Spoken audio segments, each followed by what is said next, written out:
अब बेटा हमारा जो नेक्स्ट टॉपिक है वो है इलेक्ट्रिकल कैपेसिटेंस। ठीक, जो इलेक्ट्रिकल कैपेसिटेंस होता है किसी भी कंडक्टर का बेटा, वो होता है उसकी ability to store electric charge या एनर्जी। कोई भी कंडक्टर अपने अंदर कितना चार्ज स्टोर कर सकता है। जब चार्ज स्टोर होगा तो उसके अंदर एनर्जी भी स्टोर होगी।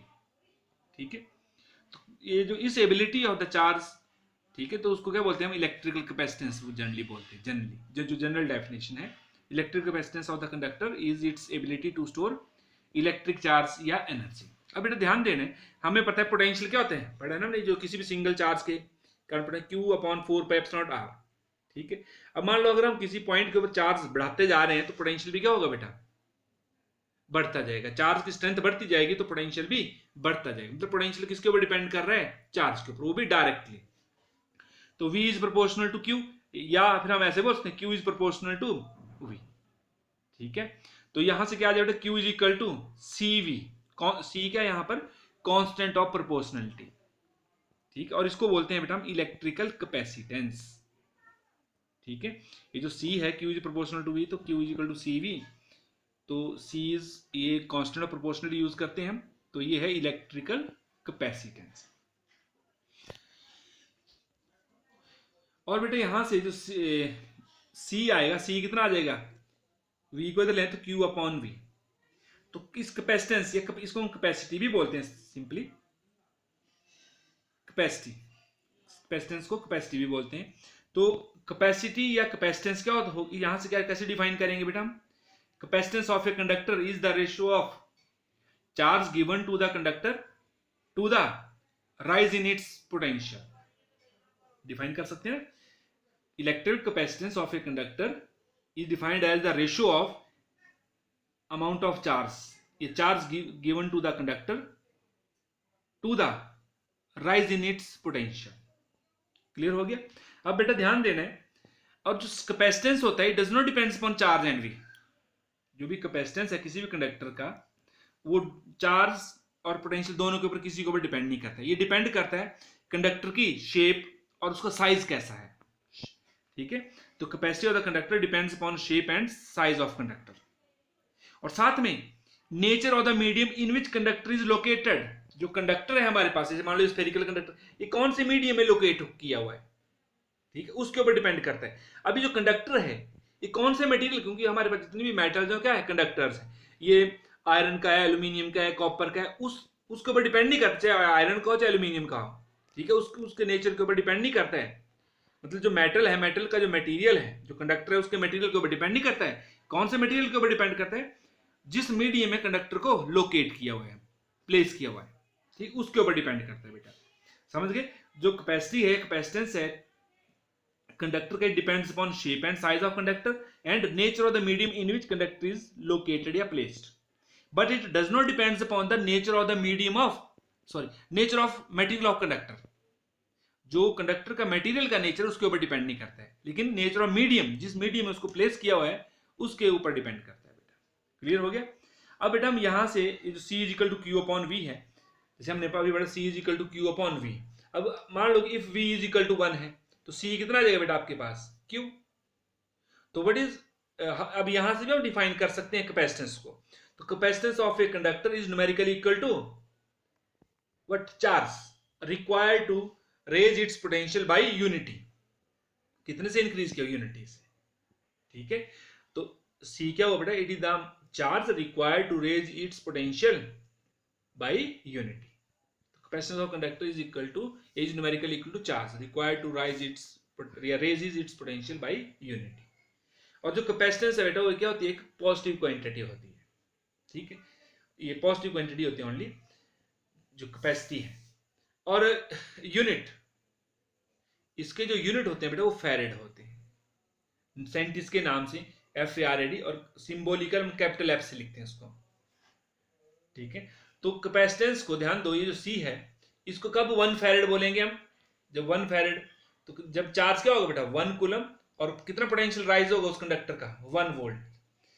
किसी भी कंडक्टर का कैपेसिटेंस 1 फैरेड कब बोलेंगे, if 1 coulomb of the charge is required to raise its potential by 1 volt। तो डिफाइन कर सकते हैं आप। कई बार आता है डिफाइन 1 फैरेड, तो 1 farad is the capacity of the conductor, the capacity of the conductor is said to be 1 farad if 1 coulomb of the charge is required to raise its potential by 1 volt। ठीक है, तो मतलब 1 coulomb per volt क्या होता है बेटा, ये 1 farad होता है। डिफाइन हो गया बेटा।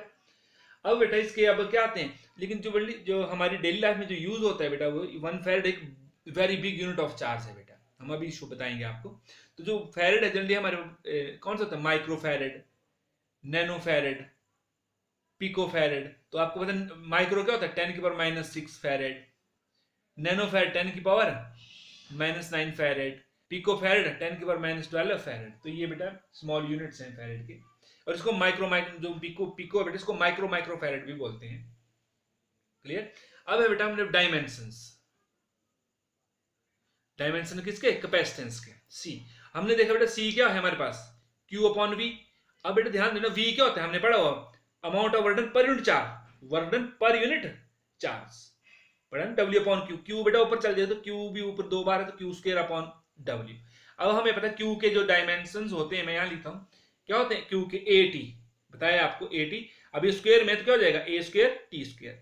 अब वर्क W क्या होता है, ML2 T-2। तो कितने बन जाएंगे इसके, M बेटा एक ही बार है तो M-1, L यहीं पे L स्क्वायर, तो ऊपर जाके क्या हो जाएगा, L की पावर -2, ML2 T-2 है ये।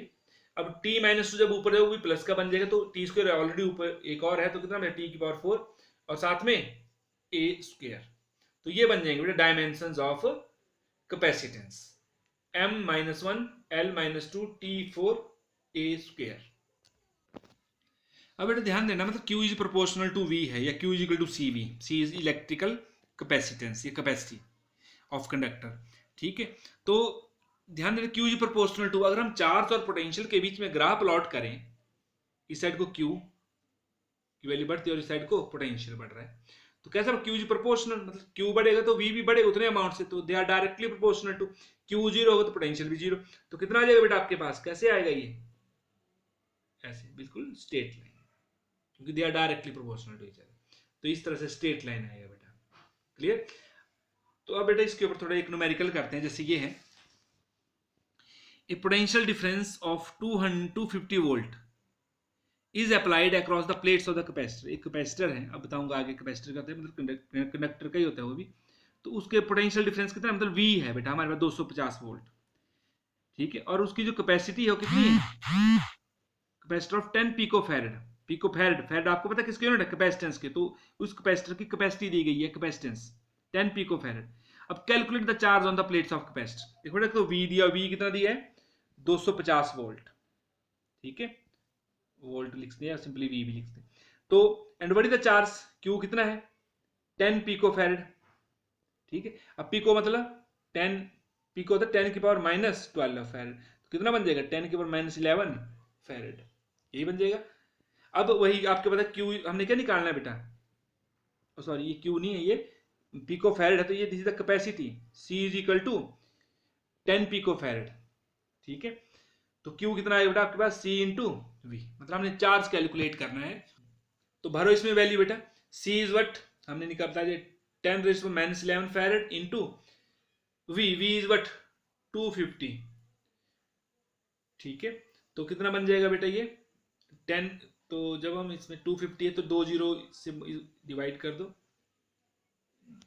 हाँ, तो कितना हो जाएगा ये 2.5 इंटू 10⁻⁹। अब फैरेड इंटू वोल्ट क्या बन जाएगा बेटा, कूलम, चार्ज है, चार्ज के यूनिट करते हैं कूलम, तो इतना चार्ज आएगा बेटा 2.5 इंटू 10⁻⁹ कूलम, इतना चार्ज होगा उस कैपेसिटर के ऊपर, जिसके पोटेंशियल डिफरेंस कितना है 250 वोल्ट और कैपेसिटी कितनी 10 पिको फैरेड। इस टाइप के क्वेश्चन बेटा आपने और करने हैं।